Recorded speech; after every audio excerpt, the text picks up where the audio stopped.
forecast today, up on the summit of up to 100 kilometers per hour. I'm expecting this to be pretty brutal.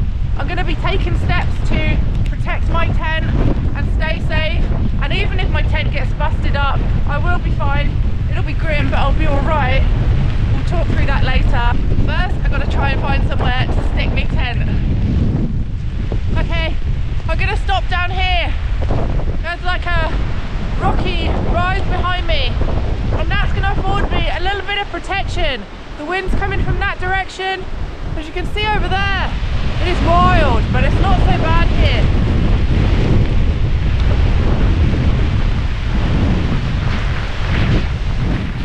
Okay, I've got my hilly for this, of course, and I've just straight away pegged it in by 4 corners so that I can't lose it. That is the first set of tent poles in.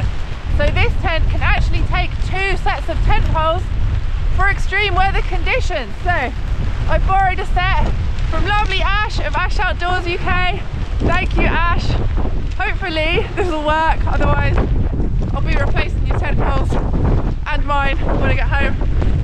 But I think this is going to make it really strong. So let's stick these in. Look, that fits in there lovely. Oh, that's so cool. Yeah, never tried this before, so it'll be interesting to see. Right, that's both sets of poles in. Looks good. So I'm going to clip the tent onto them now and alternate between poles.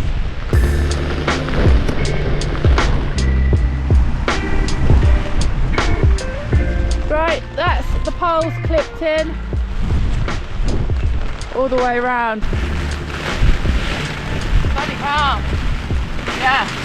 Alright, let's get these guys on before this thing gets broken.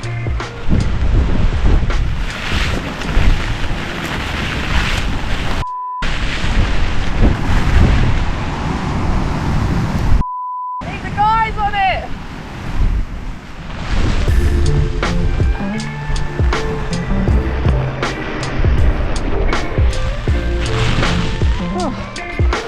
Right, I'm using these ground anchors today. They're really hardcore. I'm using them for 2 reasons. Firstly, they're very hard to rip out of the ground, so they should keep my tent attached to the floor, and that stops my tent being pushed and rolled along, which is something that I don't want to experience. Secondly, because they're going to hold the guys in place, that's going to support the poles of the tent. So the guy lines are wrapped around the 2 tent poles and then guided with these, and that's going to hold the poles steady, and hopefully it'll stop them snapping. That's the theory. Whether it works in practice, we'll find out, but this is looking really sturdy. Yay, that's the last guy in. It's all set up. It's looking rock solid. So I think with the double poles and the ground anchors on the guy lines, I've given this tent the best possible chance against this weather. That being said, unfortunately, I can't do anything about if the fabric wants to get ripped open, things like that. At the end of the day, this is a hardcore 4-season all-weather expedition tent, but it's still only a tent, and it's always a mistake to assume that it's bomb-proof. I'm getting cold, so I'm gonna get in and get dry now. I think this is a good position, not only because of this shelter from that little rise there, but I'm just above all that soggy ground down there. It's gonna get pretty floody. I don't think I'm gonna flood here, and of course there's no ridges or cliffs or anything I can roll down. There's no lakes I can roll into, and importantly, there's no lakes above me here that can flood down and take out my tent, so that's good. Oh God, this is so nice and cozy in here. I love it. I've taken some time to wring out my clothes, which were sopping wet on my bottom half. So I've taken them off, got in my sleeping bag. My merino layers on top are just damp really, so I'm going to let my body heat dry those off, that'll be fine. It's 12-13 degrees outside, so nice and mild, and I think this is a good place to be. There's no trees that can fall on me, there's no fence posts that could get ripped out and launched in my direction. I feel nice and comfortable here, really like it.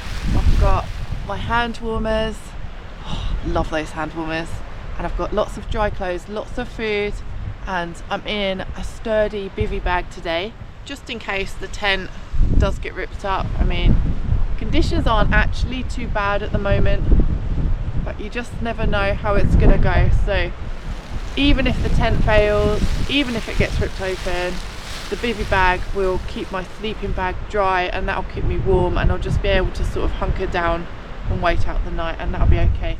It's not ideal, that situation, but you know, it'll keep you alive. Hoping for the best, but prepared for the worst.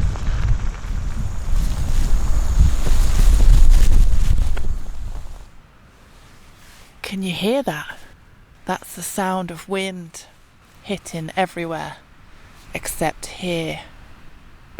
Anyway, it's 6:30 and I've had my noodles. I got all excited for a storm, and what I've actually got is very calm mountain weather. Very calm indeed. I think I'm just very sheltered here. Too sheltered because I wanted to test out my double pole and 6 ground anchors combo, for which there is currently no need whatsoever. I actually arrived here yesterday for what I hoped would be a little 2-night bad weather adventure. It was cold yesterday and snowy, and I got up to about 400 meters. It was so beautiful up there, but I felt it was deceptively beautiful. It was the calm before the storm, but once that storm had come in, up at 400 meters and very exposed and surrounded by snow and ice, it would have been absolutely brutal up there. So my gut told me, get down. This is stupid, you need to get away from here. And that was absolutely the right thing to do, but I have to say I'm a little bit disappointed with the show here so far. I've kind of gone too safe, I think, if that's such a thing. I had it when I was setting up, didn't I? You can hear it whipping around everywhere, it's just not hitting me. This is like a masterclass in picking a sheltered spot to camp in. I'm using this hot pan here to try and dry my pants. It's not a sentence you hear every day, is it?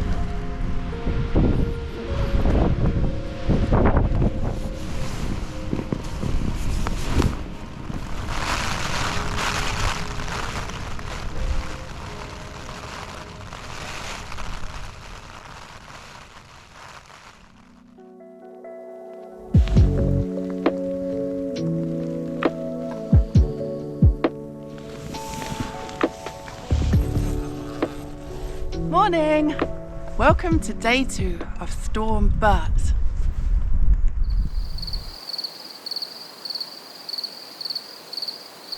I slept for 8 hours last night. Sparko. I'm debating having another night out, going back to the place where I originally intended to go to, because the snow will be melted now. It's not freezing now, it's mild, and conditions are much more favourable. There will still be strong winds up there, of course, but with the snow and ice gone and being able to see what I'm walking on and what I'm pitching on, it'll be much, much easier to manage if something does go wrong. Yeah. I'm gonna put my wet trousers back on. Frank. I'm gonna pack this away, walk back to my car. Thank you, camping place. Hey, Rover. Drive back round to where I started. My heated seats are warming up my butt. Take the next right. Okay. Get back up that hill, and try this back where I originally intended to try it. Right, I am back up where I started 2 days ago. I've just checked the winds up here and straight away got a reading of 42 kilometers per hour, so much more blustery up here. Woo, yeah baby! Quite exposed, but I feel much better up here than I did the other day. The snow and ice is all gone. I can see what I'm walking on now, and I've got easy tracks on the way down. In case I do need to bail, I'm only maybe 1.5 to 2 kilometers from my car, so looks a bit different up here today. I think we'll be fine though. I felt like last time if I'd stayed up here and something had gone wrong, it could have spiraled and turned into a really nasty situation, but I think if something goes wrong today, I'll manage it just fine. Yeah, it'll be all right. So I just got to decide where to stick the tent down. Right, I'm gonna stop here. Wind's coming from over there. Woo! So I want my door facing this way, right by the path, so I can get down easily if I need to. Okay, same setup as yesterday. Let's see what this tent's made of. I want the wind to carry me.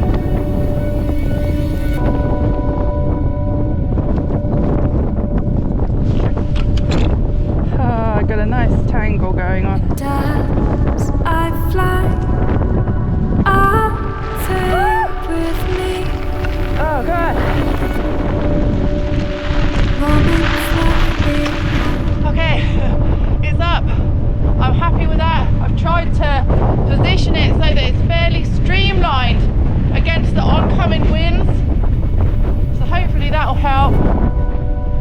Yeah, I love it. There's no lakes above me that could burst their banks and flood. There's nothing I can get blown off of here. Yeah, I think we're good. I was just gonna say this wind has dried all my clothes and then it chucked it down again.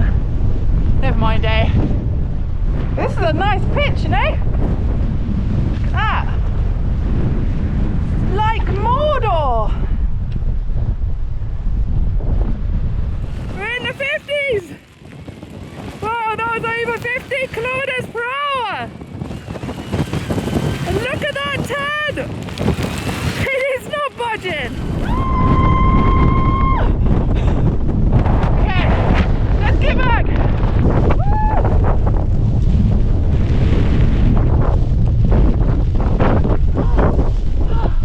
Oh my god. And you get in a tent and it's like, what wind? Oh, right. I'm gonna get cozy in here now. Hunker down for the night.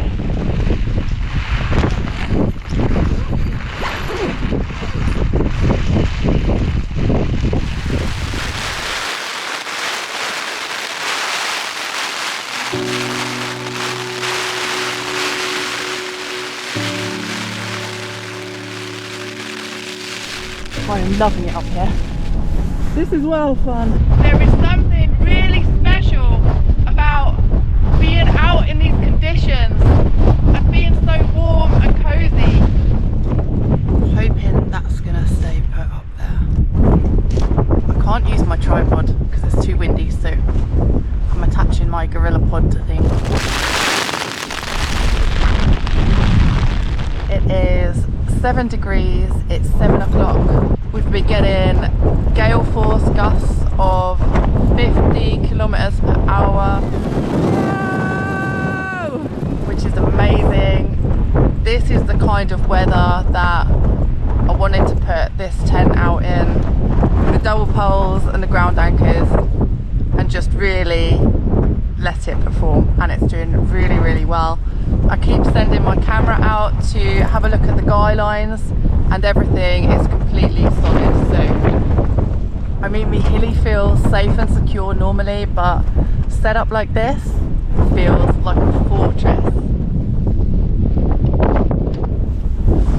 I met a really lovely guy earlier, so when I got back to the lay-by after my first camp, he was in that lay-by because he'd been car camping as well, and he does have a channel called car camping EV, and I found him really inspirational because he has a disability that stops him being able to go out hiking and camping. So instead he goes out sleeping in vehicles, sleeping next to rivers, in forests, under the night sky, and he's still doing what he loves despite his disability, and I just thought that was really amazing. So thank you Ifti for the chat today. It was really lovely to meet you, and I hope you get to sleep in loads more beautiful places.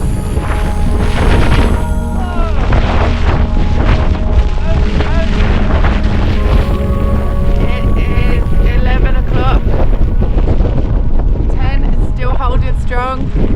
As far as I can see, I think I'm gonna finish my drink and try and get some sleep. I'll see you guys in the morning. Bye.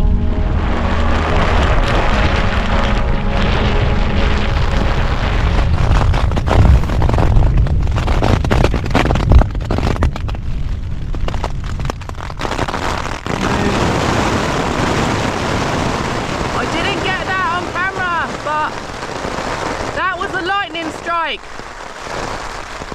This first strike came with a sickening, cracking boom. It had hit close, in the direction of the small lakes and mines just a few hundred metres behind my tent. And then came another.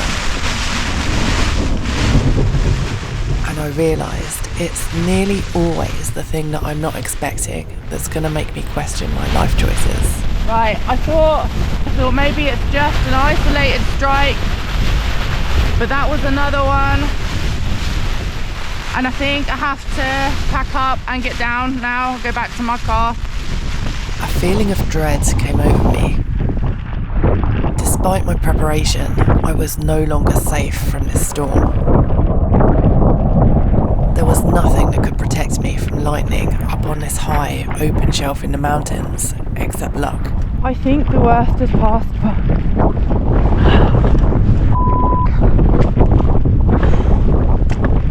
every metre I descend feels like a relief. A bit lower. Okay, we're down at the lakes now.